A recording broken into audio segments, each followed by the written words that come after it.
The stories shocked the world. This is what a dog did to a paralyzed child. A friend of mine has 3 children, all the same age, 2 girls and a boy. See what happened next. Before we start, please subscribe to our channel to keep posting. The boy was born 7 months old and was born dead. He was resuscitated, and as a result, he had a lot of health problems. Half of his body was paralyzed. Parents went through 7 circles of hell in doctors' offices with their baby in the first 3 months of his life, but they didn't see the result. Then one neurologist told them to get a Chow Chow, or Labrador dog. An acquaintance tried to object, saying that there were 3 toddlers. One of them was sick. Where else could we get a dog? But the doctor said that this was not advice, but an order. We bought a Chow Chow, a 3-month-old girl. The older girls were head over heels in happiness, but the dog did not pay attention to them, but crawled up to the boy and chewed him.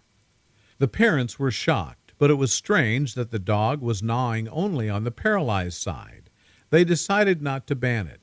A masseuse visited them, and she began to reproach the parents for not allowing their child to have 2 massages at once. And when I found out who was giving him the massage, I refused to go to them. She said she couldn't compare to a dog. After all, the dog gets a real acupressure massage. And the miracle happened. A month later, the baby reached out with both hands to the dog. Later, the dog began to toss and turn the baby like grooming his own puppy. Now, the boy is over a year old and he moves and walks perfectly, and the doctors are shocked. We need to believe in miracles all the time. It was love at first sight when Golden Retriever Juliet, 4 months, and recently paralyzed Memphis Rose Hammond, 6, met for the first time on July 27th outside of St. Mary's Medical Center in West Palm Beach, Florida. Juliet took one look at Memphis Rose in her wheelchair and jumped onto her lap, licking her and cuddling. Her mother, Gayrene Mead, 30, tells People, "My daughter is a dog lover and wants to be a veterinarian. She was so happy to meet Juliet that she smiled brighter than I've ever seen, especially after learning that the loving puppy was in training to be her service dog. It was a magical moment for me after a horrific few weeks."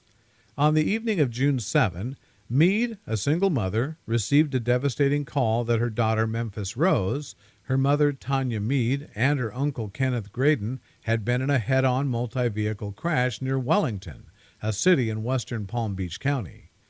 Graydon, who was sitting in the front passenger seat, died in the hospital the day after the accident.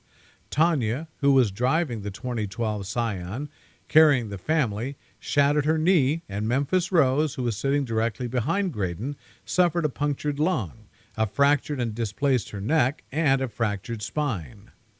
"The impact caused my baby daughter to go into cardiac arrest," says Mead. "She was without breath for 2.5 minutes and couldn't move.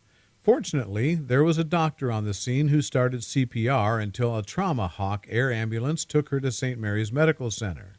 The neurosurgeon said her spinal injury is one that she may not recover from, and her chances of paralysis are significant.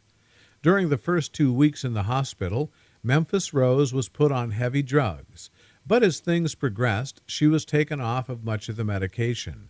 She went through spinal surgery and a tracheotomy and remains on a ventilator.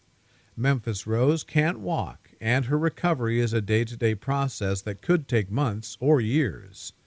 Memphis Rose has only cried twice, Mead says. She's always been stubborn and is determined to walk again. Even though she is a girly girl who loves sparkly things and unicorns, her toughness could help in this journey. Memphis Rose was able to connect with Golden Retriever Juliet through Jupiter resident Lori Griffith, who founded Chasin' a Dream Foundation, a local nonprofit that provides assistance to children with life-threatening diseases.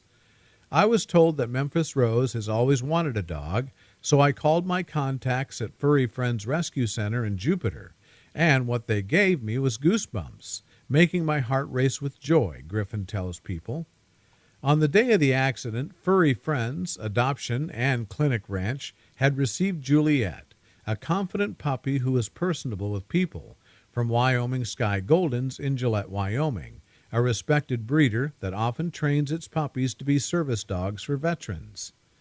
We had worked with a talented dog trainer named Summit Earhart, who was affiliated with Furry Friends Adoption Clinic and Ranch in Florida, and sent Juliet there to train as a service dog for a veteran. Courtney Haddix, owner of Wyoming Sky Goldens, tells People, "Now we're so happy to be part of the team that will make Juliet work for Memphis Rose." Since their first meeting, Memphis Rose has been able to see Juliet 3 or 4 more times. Each time that they have been together, their love has grown into what Meade calls a made-for-Disney movie friendship. "I've had no issues with Juliet," says Earhart, 26, who's been training dogs since age 12. "She's energetic, excels in socialization, potty training, environmental, and obedience. Not scared of much, she's open to exploring. Juliet is not a hesitant dog." Since we can't cover everything, we get Juliet used to doing and seeing as many things as possible, so whatever happens is okay with her, says Earhart. "Memphis Rose is happy that Juliet is doing well, and I feel so lucky to help make a difference in this child's life."